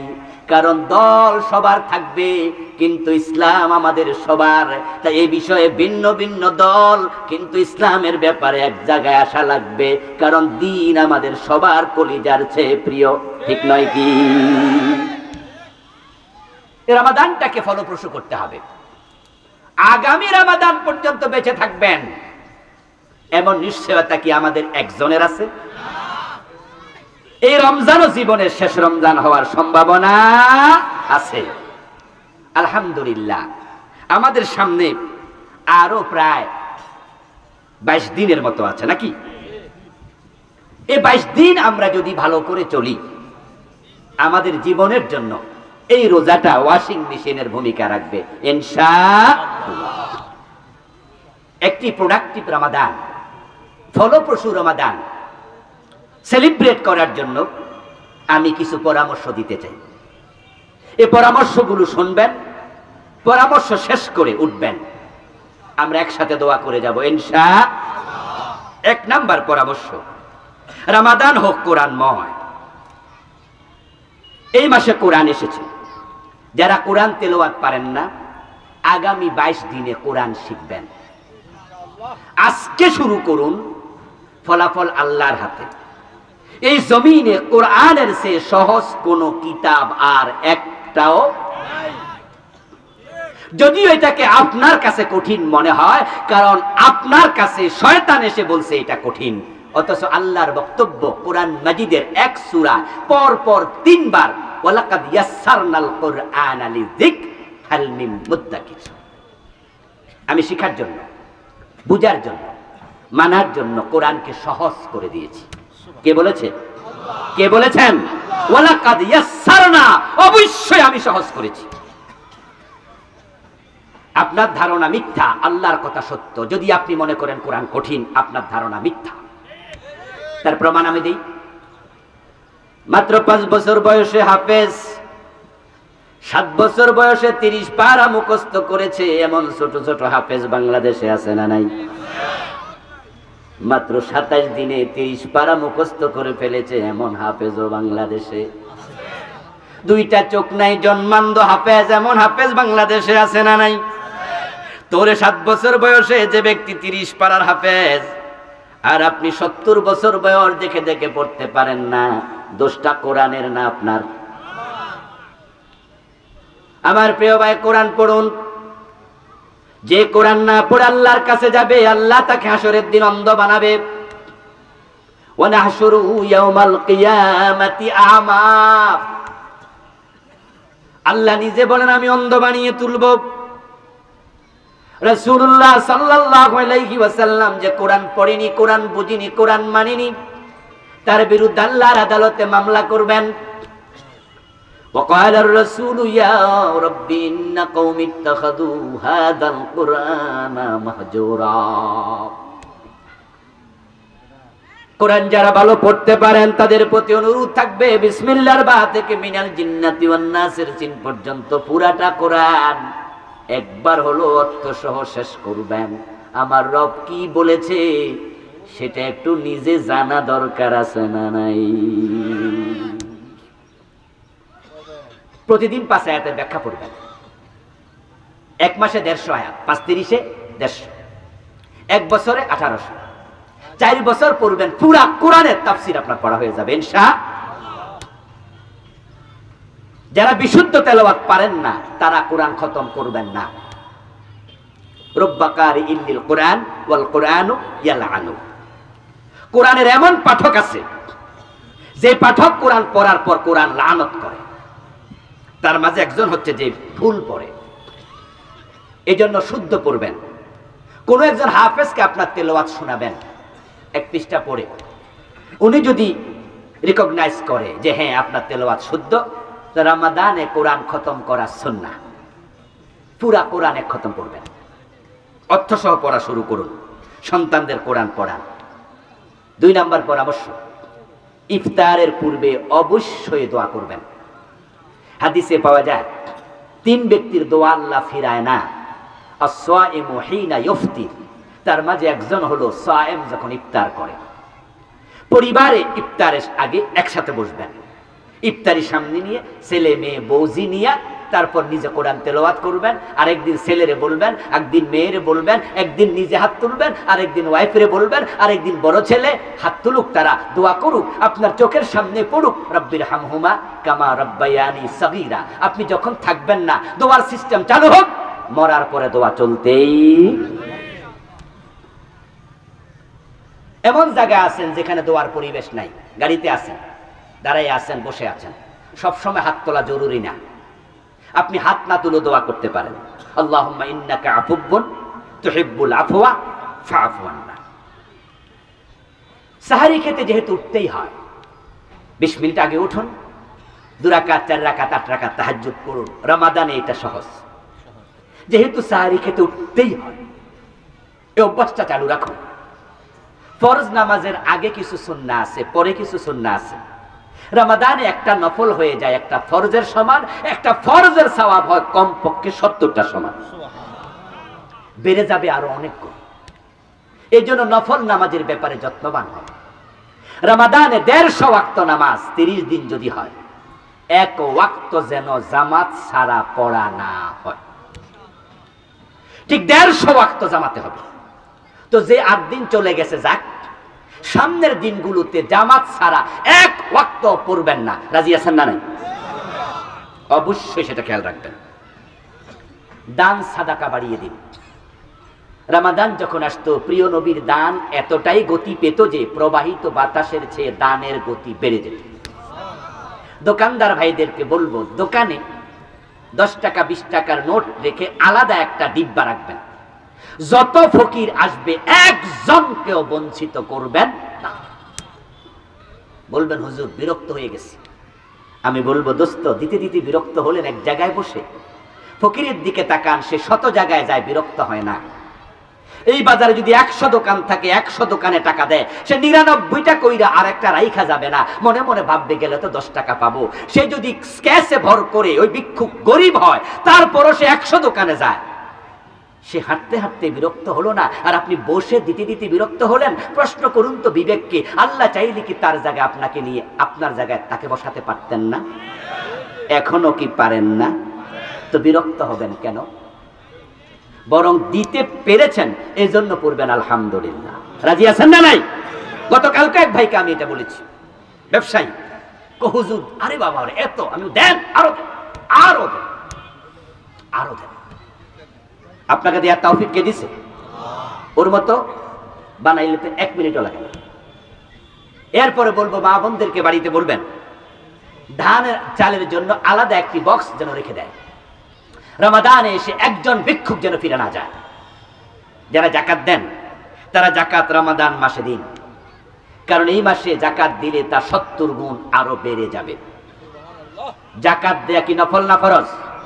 সাবধান, জাকাত হিসাব করে দেবেন, লামসাম জাকাত দেয়া যাবে না। রমাদান উপলক্ষে আরেকটা পরামর্শ, যারা ধূমপানে অভ্যস্ত আছেন প্লিজ রমাদানকে উপলক্ষ করে বিড়ি খাওয়া, সিগারেট খাওয়া থেকে নিজেকে মাহফুজ রাখুন। কারণ হচ্ছে 13 ঘন্টা রোজা, 6 ঘন্টা ঘুম, 2 ঘন্টা নামাজ, 13, 6, 19, 2 যোগ হলে 21, আর থাকলো মাত্র 3 ঘন্টা। দিন হলো 24 ঘন্টা। একটু কষ্ট করে 3 ঘন্টা বিড়ি থেকে দূরে থাকেন। 1 সপ্তাহ পরে দেখবেন যে আকর্ষণ কমে গেছে, 1 মাস পরে দেখবেন নেশাই থাকবে না। ধূমপান বিষপান, অতএব সাবধান। চেহারা এবং মুখ এবং চোখের হেফাজত করুন। রমাদানে হাতে সময় আছে, তাই ফেসবুক চালায়া সময় নষ্ট করবেন না। কামকাজ নাই, নাটক সিনেমা দেখে চোখের পর্দা নষ্ট করবেন না। পেটের রোজা না খেয়ে থাকা, চোখের রোজা হারাম না দেখা, মুখের রোজা মিথ্যা গীবত শোকায়াত এগুলো না করা। অনুরূপ ভাবে পুরা চিন্তার রোজা, দেহের রোজা। আসল রোজার মাসে আমরা পুরা তাকওয়া শিখি। তারাবির নামাজের তেলাওয়াত অবশ্যই ধীরে ধীরে হবে। গ্রামের মসজিদগুলোতে তারাবিতে বেয়াদবি হয় সরাসরি আল্লাহর সাথে। এমন তারাবি পড়ে যেটার আগা গোড়া কিচ্ছু নেই, কি পড়ে ইমাম নিজেও বোঝে না, এমন মসজিদও আছে। গতকালকে একজন ফেসবুকে পোস্ট দিয়েছে, সালাতুল ইশা 20 রাকাত তারাবি, 3 রাকাত বিতির, পুরাটা পড়েছে, শুরু করছে 8টায়, শেষ হয়েছে 8:50-এ। 50 মিনিটে সব নাকি শেষ। আচ্ছা, 20 রাকাত তারাবি, প্রতি রাকাতে যদি 2 মিনিট লাগে, তাহলে কয় মিনিট লাগবে? 40 মিনিট। তাহলে কেমনে কি? এসা পড়তে তো 10 মিনিট লাগে, কেমনে কি করলো? আশ্চর্য অবস্থা। এই জন্য প্লিজ তারাবির নামাজটা ধীরস্থির ভাবে পড়বেন, না হয় আপনার নামাজ আল্লাহ আপনার চেহারার উপরে ফিকে মেরে দেবেন। ইতিকাফ যারা করেননি জীবনে একবার, এই রমজানে ইতিকাফ করবেন। আগামী রমজান পর্যন্ত বেঁচে নাও থাকতে পারেন। ইতিকাফ রাসূলুল্লাহর এমন একটি গুরুত্বপূর্ণ সুন্নাহ। প্রিয় নবী সাল্লাল্লাহু আলাইহি সাল্লাম জীবনে কোন রমাদানে ইতিকাফ ছাড়েননি। 1 রমাদানে পারেননি, ফাতহ মক্কার বছর, পরের রমজানে 20 দিন করছে, আর আপনি সেই ইতিকাফ জীবনে এখনো করেননি। রাসূলের সুন্নাহর সাথে মিল না বেমিল? এটা কি উম্মতের কাজ? ব্যস্ত খুব, চাকরি, ব্যবসা, রাসূলের চেয়ে আপনি বেশি ব্যস্ত। 9টা পরিবার একসাথে ছিল, 11 জন স্ত্রী, 2 জন মারা গেছে, 9 পরিবার সামলাইছে। মদিনার প্রেসিডেন্ট, মদিনার প্রধান বিচারপতি, মদিনার প্রধান সেনাপতি, তারপর প্রতি রমজানে ইতিকাফ, আর আপনি জীবন একবারও করেন নাই। আপনি হতভাগা। আল্লাহর নবীর সুন্নাহর সাথে আপনার জীবনের মিলটাই পাওয়া গেল না। টাকা যাদের আছে রমাদানে ইতিকাফ চলে যান মক্কায়। হাদিস আল উমরাতু ফি রমাদান তা'দিলু হাজ্জাহ, সহিহ মুসলিমের riwayat। রমাদানে যে উমরা করবে আল্লাহ তাকে হজের সমপরিমাণ সওয়াব দেবে। এই ইবাদতের স্বাদ পেতে চান, রমজান মক্কা শরীফে গিয়ে 2 দিন 4 দিন কাটান, দেখবেন নামাজের মজা কাকে বলে। এমন রমাদান গিয়েছে আলহামদুলিল্লাহ, আমি নিজে দেখেছি, আমি নিজে সহ সারা রাত 1 সেকেন্ড ঘুমাইনি, কারণ ঘুমানোর পরিবেশটাই নেই। এত চমৎকার পরিবেশ ইবাদতের। এই জন্য সুযোগ থাকলে নিজের সন্তানদেরকে সাথে নিয়ে চলে যান উমরা। রমাদানের শেষ দশকে লাইলাতুল কদর বেজর রাতে তালাশ করুন। 27 তারিখে লাইলাতুল কদর, এটার কোনো নিশ্চয়তা নাই, আগে পরের বেজর রাতেও হতে পারে। সতর্ক থাকেন। বেশি বেশি তাওবা ইস্তেগফার করুন, বেশি বেশি তাওবা করুন, ইস্তেগফার পড়ুন, ইসলামী সাহিত্য পড়ুন, প্রিয় নবীর জীবনীর উপরে কিতাব একটা শুরু থেকে শেষ পর্যন্ত রমাদানে শুরু করে দিন। আর রাহিকুল মাখতুম, সিরাত ইবনে হিশাম, সিরাত সরওয়ারে আলম, মানবতার বন্ধু মুহাম্মদুর রাসূলুল্লাহ সাল্লাল্লাহু আলাইহি সাল্লাম সহ অসংখ্য সিরতের কিতাব বাংলায় আছে। একটা হলো শেষ করুন। যে নবী আপনার জন্য শাফাআতের কান্ডারি, আপনার একমাত্র আদর্শ, ওই নবীর জীবনীটাই পড়লেন না তো জানবেন কি? আর জানলেন না মানবেন কি? সাহাবীদের জীবনের উপরে বাংলা ভাষায় লেখা সবচেয়ে সেরা বইয়ের নাম আসহাবে রাসূলের জীবন কথা, লিখেছেন ডক্টর আব্দুল মাহবুব, ঢাকা ইউনিভার্সিটির প্রফেসর, 7 খণ্ডে বিভক্ত। এত চমৎকার জীবনীর কিতাব বাংলা আমি আর দেখিনি। পড়বেন, উপন্যাস পড়া শুরু করলে যেমন শেষ না করে ছাড়তে মন চায় না, আর সাহাবে রাসূলের জীবন কথা, সাহাবীর জীবনী পড়তে থাকলে ঘুম চলে যাবে রাতের বেলা, শেষ না করে রাখতে বই মন চাইবে না, এত দারুণ। অন্যান্য রাইটারদের বই আছে, আমার লেখাও 7টি বই আছে, ব্যক্তি জীবন, পারিবারিক জীবনের উপরে, ওহিরানায় পরকাল আখিরাতের উপরে, রাসূলুল্লাহ সালাত কিভাবে ছিল, হাদিসের আলোকে সালাত, বিদআত নিয়ে লিখেছি, শিরক নিয়ে লিখেছি। আমার গাড়িতে, কালো গাড়িতে আমার 7টা বই আছে। আপনারা ইসলামী সাহিত্য এখান থেকেও নিতে পারেন, অন্য অন্য রাইটারদের বই পড়বেন। সব মিলিয়ে একটি ফলপ্রসূ রমাদান আল্লাহ তাআলা যেন কাটানোর তৌফিক আমাদেরকে দান করে, সবাই বলি আমিন। হাযা মা ইনদি ওয়াল ইলমু ইনদাল্লাহ আলাইহি তাওয়াক্কালতু ওয়া ইলাইহি উনীব। প্রিয় ভাইরা, 3টা প্রশ্ন এসেছে, ছোট্ট ছোট্ট প্রশ্ন, জবাব দেব একটু। 1 নাম্বার, বর্তমানে কত টাকা থাকলে যাকাত দিতে হবে? এই প্রশ্নটা জীবন ঘনিষ্ঠ। যাকাত দেওয়ার জন্য 1 বছর সম্পদ থাকা আবশ্যক। 1 বছরের কম যদি কারো কাছে সম্পদ থাকে তার উপর যাকাত ফরজ হবে না। তবে সেই সম্পদের পরিমাণ হলো 7.5 বড়ি স্বর্ণ অথবা 52.5 বড়ি রৌপ্য অথবা তার সমমূল্যের টাকা অথবা ব্যবসায়ের পুঁজি।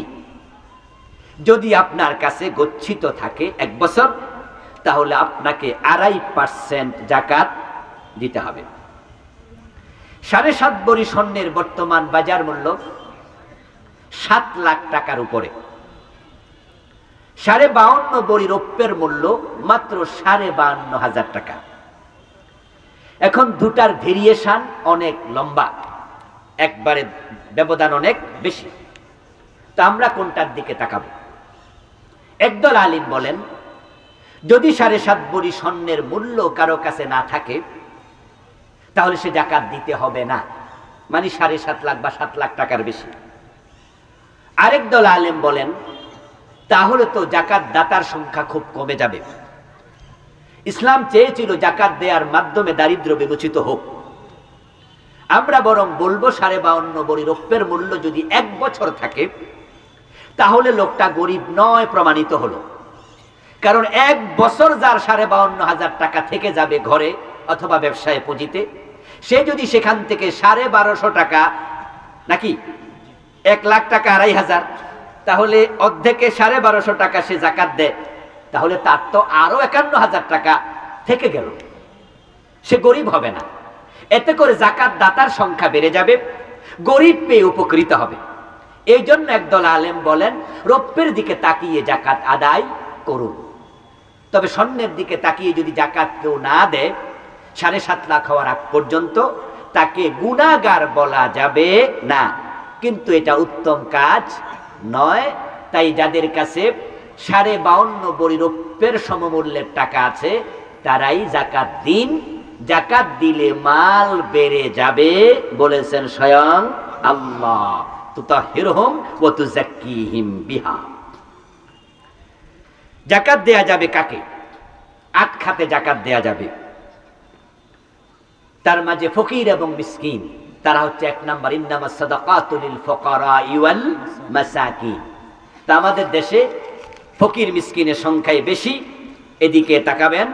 তবে যাদের ঋণ আছে তাদেরকেও জাকাত দেয়া যাবে যদি ফকির না হয়।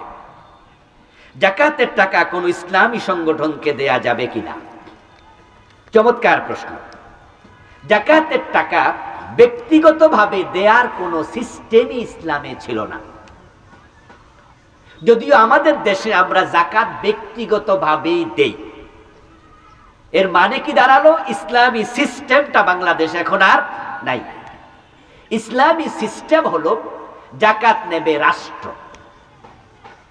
আর যারা জাকাত দাতা তারা রাষ্ট্রের কাছে জাকাত দেবে, ব্যক্তির কাছে না। আল্লাহ তাআলা সূরাতুল হাজে বলেছেন আল্লাযীনা ইম্মাক্কান্নাহুম ফিল আরদ আকামুস সালাহ ওয়া আতাউয যাকাত ওয়া আমারু বিল মা'রুফ ওয়া নাহাউ আনিল মুনকার।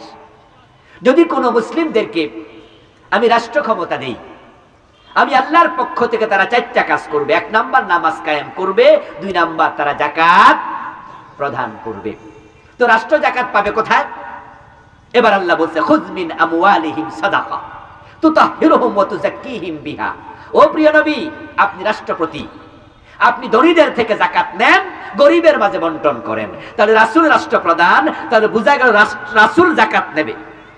ক্বালান নবী সাল্লাল্লাহু আলাইহি ওয়াসাল্লাম তুখাযু মিন আগনিয়াইহিম ফাতুরাদ্দু ইলা ফুকারাইহিম। আল্লাহর হাবিবের বক্তব্য, ধনীদের থেকে জাকাত নেওয়া হবে, গরিবের মাঝে জাকাত বন্টন করা হবে। এখন প্রশ্ন হলো কে নেবে? উত্তর হলো রাষ্ট্র নেবে। এতে করে সুবিধা কি? দারিদ্র তাড়াতাড়ি বিমোচিত হবে।